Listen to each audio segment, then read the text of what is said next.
Sidang kasus hoaks Ratna Sarumpait berlanjut dengan kesaksian pihak Rumah Sakit Bina Estetika dan baru saja berakhir. Informasi selengkapnya akan disampaikan oleh Yohana Margareta langsung dari Pengadilan Negeri Jakarta Selatan. Yohana, keterangan apa yang digali dari saksi Rumah Sakit Bina Estetika? Ya Zilvia, ada 3 orang saksi yang dihadirkan dari pihak Rumah Sakit Bina Estetika. Yang pertama adalah Dr. Desak Gede Kristina selaku Direktur Rumah Sakit Bina Estetika. Yang kedua adalah Dr. Sidik Setia Miharja selaku spesialis bedah plastik di Rumah Sakit Bina Estetika. Dan yang ketiga adalah Alusia Sihombing yang merupakan kepala perawat Rumah Sakit Bina Estetika. Untuk direktur dan juga kepala perawat dari Rumah Sakit Bina Estetika lebih kepada menggali keterangan seputar prosedural dan juga mekanisme seorang pasien mengajukan diri atau melakukan bedah plastik di rumah sakit tersebut, dan juga bagaimana mekanisme dan juga syarat-syarat yang memang harus dilalui, dan sekaligus juga kedua saksi tersebut ditanyai seputar apakah memang keduanya mengetahui rekam jejak terkait dengan Dr. Sidik yang merupakan dokter yang secara langsung menangani operasi atau tindakan operasi plastik Ratna Sarumpait.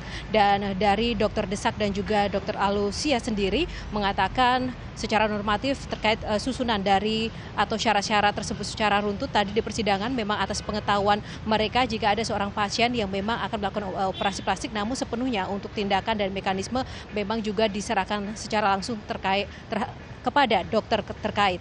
Dan sementara itu spesifik terkait dengan Dr. Sidik sendiri yang menjelaskan bahwa ia adalah dokter yang menangani langsung operasi bedah plastik Ratna Sarumpait. Sebenarnya sudah beberapa kali melakukan konsultasi dan juga tindakan perawatan terhadap dirinya Ratna Sarumpait sejak bulan Mei, Juni, dan bahkan eksekusi tindakan besar operasi pada tanggal 21 September 2018.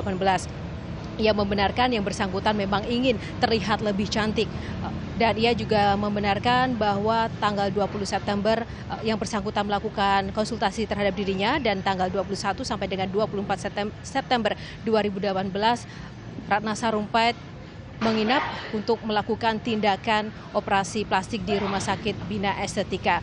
Dan sementara itu yang kami lihat memang sebenarnya secara keseluruhan tidak ada hal yang cukup istimewa dari persidangan kali ini, karena memang ini bagian dari klarifikasi fakta-fakta di lapangan saja dan juga bagian dari klarifikasi bukti-bukti yang diajukan oleh 3 penyidik dari Polda Metro Jaya yang sudah dipaparkan atau dibuka di sidang hari ini, yaitu terkait dengan CCTV dan juga bagaimana kronologi hoax ini beredar. Dan keterangan dari tim medis ini sebenarnya hanya untuk memperkuat bahwa pada tanggal 21 sampai dengan 24 September memang benar Ratna Sarumpait menjalankan tindakan operasi plastik di Rumah Sakit Bina Estetika, sehingga ini juga memperkuat adanya dakwaan terkait dengan Ratna sendiri melakukan tindakan kebohongan publik atau keonaran dengan menyebarkan berita hoax atau berita-berita palsu. Ratna sendiri juga menyikapi itu dan sudah mengakui bahwa ia memang melakukan tindakan operasi plastik dan mengakui ia telah berbohong seperti yang sudah sempat ia sampaikan dalam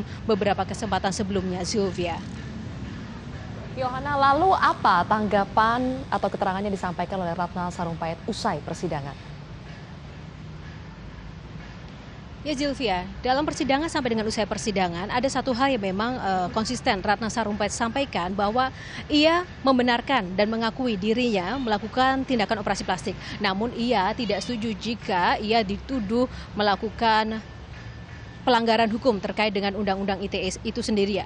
Padahal kita tahu bersama bahwa awal Oktober lalu setelah ia memberi informasi kepada sejumlah politisi dan sejumlah oknum kemudian disebarkan di media sosial ia dianiaya, itu sudah menjadi salah satu hal yang dia akui pada awal bulan Oktober 2018 lalu. Namun dalam persidangan kali ini Ratna membantahnya. Ia hanya mengakui bahwa ia benar menjalankan dan melakukan tindakan operasi plastik, dan itu pun tadi sempat disampaikan seusai persidangan. Kita lihat dulu cuplikan pernyataan Ratna berikut ini.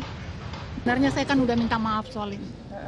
Sebenarnya nggak ada kaitannya lagi dengan bahwa aku melakukan kebohongan ya. Ya, dah ya. Oke. Dan Membenarkan semua dengan keterangan saksi tadi berarti? ya benar, itu semua benar. Kan saya sendiri udah mengakui itu pada tanggal 3 Oktober, ya kan? Oke. Jadi pernah bilang kalau itu untuk kecantikan atau segala macam. ya, siapa yang nggak mau cantik? Nah, jangan munafik lah. Ya, Ratna selalu menekankan bahwa ia tidak setuju jika atau keberatan jika operasi plastiknya ini menjadi hal yang terus-menerus dijadikan poin utama dalam pembahasan, karena ia merasa dan tadi sempat menyatakan bahwa ia sudah lahir dari cantik dan ia sudah cantik dari lahir maksud kami, dan ia hanya melakukan sedot lemak dan juga operasi plastik biasa, sehingga ini tidak ada pelanggaran hukum atau tidak perlu dipersoalkan. Tapi kembali pada persoalan atau poin utamanya adalah apa yang memang disampaikan Ratna terkait dengan efek dari operasi plastik itu yang merupakan terdapat luka lebam adalah bagian dari penganiayaannya. Itu adalah bagian dari berita bohong yang sempat ia ungkapkan pada bulan September lalu. Dan jika memang terbukti, Ratna sendiri dijerat dengan pasal berlapis, yaitu pasal 14 Undang-Undang Nomor 1 Tahun 1946 dan pasal 28 ayat 2 Undang-Undang ITE dengan ancaman hukuman 10 tahun penjara. Mungkin salah satu pasal yang bisa saya sebutkan ini isinya adalah terkait barang siapa dengan menyiarkan berita atau pemberitahuan bohong dengan sengaja menerbitkan keonaran di kalangan rakyat dihukum dengan hukuman penjara setinggi-tingginya 10 tahun. Dan dengan berakhirnya persidangan kelima kali ini, maka akan dilanjutkan kembali persidangan ke-6 pada minggu depan, Sylvia. Untuk sementara kembali ke studio.